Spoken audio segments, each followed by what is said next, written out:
Assalamualaikum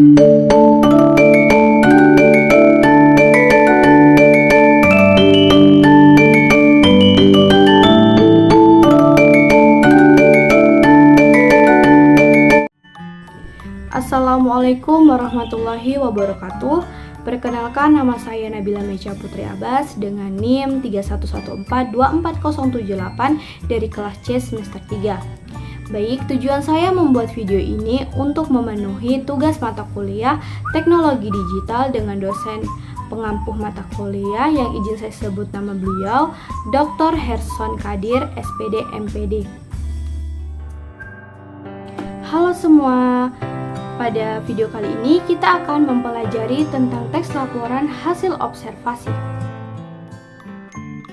Apa itu pengertian laporan hasil observasi?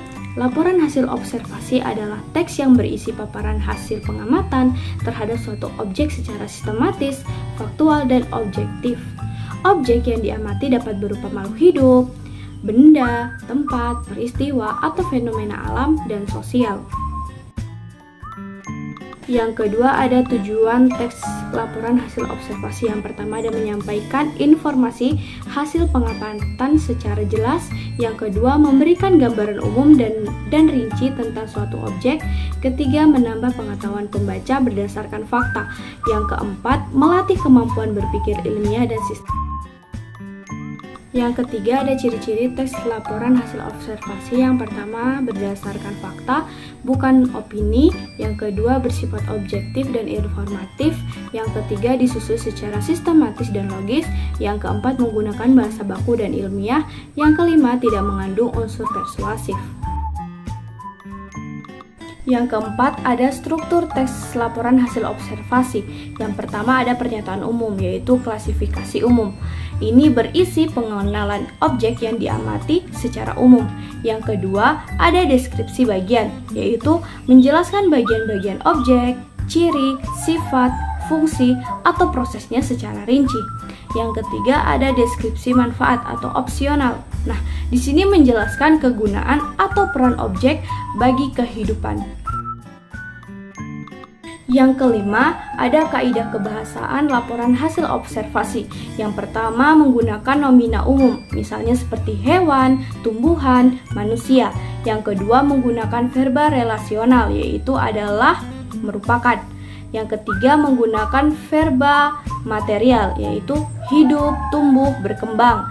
Yang keempat, menggunakan kalimat definisi dan deskripsi.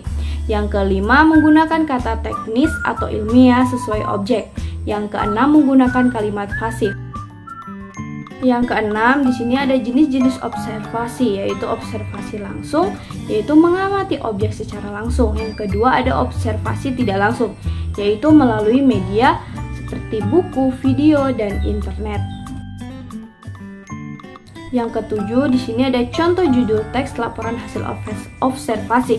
Yang pertama ada laporan hasil observasi tanaman anggrek, laporan hasil observasi perpustakaan sekolah, laporan hasil observasi hewan seperti kucing, laporan hasil observasi lingkungan pasar tradisional. 8. Langkah-langkah menyusun teks laporan hasil observasi. Yang pertama, menggunakan objek observasi, misalnya seperti hewan, tumbuhan, tempat, peristiwa. Yang kedua, melakukan pengamatan langsung atau riset pustaka. Yang ketiga, mencatat hasil pengamatan secara sistematis dan faktual. Yang keempat, menyusun kerangka teks sesuai dengan struktur seperti pernyataan umum, deskripsi bagian, dan manfaat. Yang kelima, menulis teks laporan hasil observasi menggunakan bahasa baku dan kalimat efektif. Yang keenam, merevisi ejaan, struktur, dan kata ketepatan informasi. 9. Contoh teks laporan hasil observasi singkat. Judul yaitu Gunung Bromo. Pernyataan umum, Gunung Bromo adalah salah satu gunung berapi aktif yang terletak di Jawa Timur, Indonesia. Gunung ini termasuk dalam kawasan Taman Nasional Bromo Tengger Semeru. Deskripsi bagian, Gunung Bromo memiliki ketinggian sekitar 2.329 meter di atas permukaan laut. Kawahnya berdiameter kurang lebih 800 meter dan memancarkan asap belerang. Suhu di sekitar Gunung Bromo berkisar antara 5-18 derajat Celcius, membuat udara terasa sejuk.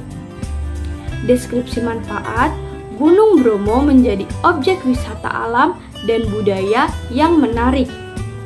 Selain sebagai destinasi wisata, gunung ini juga memiliki peran penting dalam penelitian geologi dan pelestarian lingkungan.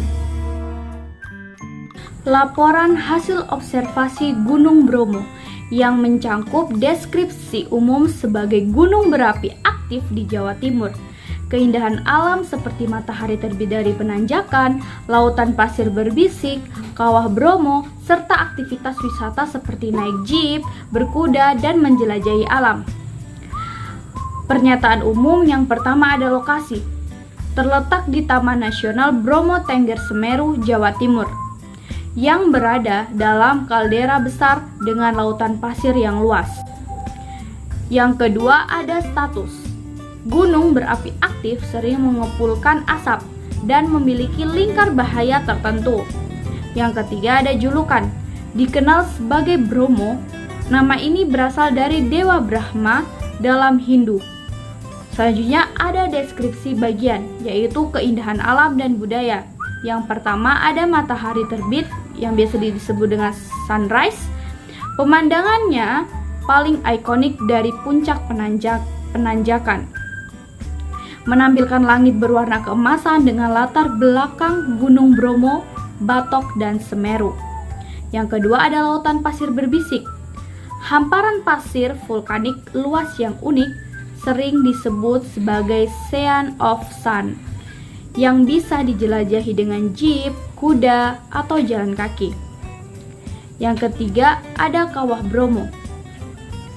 Kawah aktif yang berasap bisa dicapai dengan menaiki tangga dari lautan pasir, menawarkan pemandangan yang dramatis. Yang keempat ada Pura Luhur Poten. Pura Hindu yang menjadi pusat ritual suku Tengger menambah kekayaan budaya kawasan ini. Yang kelima, ada flora dan fauna. Kawasan ini juga memiliki keanekaragaman hayati endemik khas pegunungan. Selanjutnya ada deskripsi bagian, yaitu aktivitas wisata. Yang pertama ada transportasi.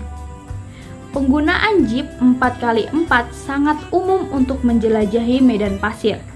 Yang kedua, pengalaman, yaitu menunggang kuda, mendaki tangga kawah, mengunjungi bukit-bukit sekitar.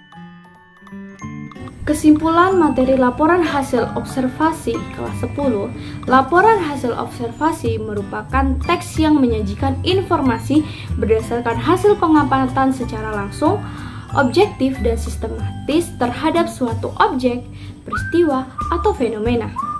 Teks ini bertujuan memberikan gambaran yang jelas dan faktual dengan menggunakan bahasa baku serta disusun berdasarkan struktur yang tepat, yaitu pernyataan umum, deskripsi bagian, dan deskripsi manfaat jika ada.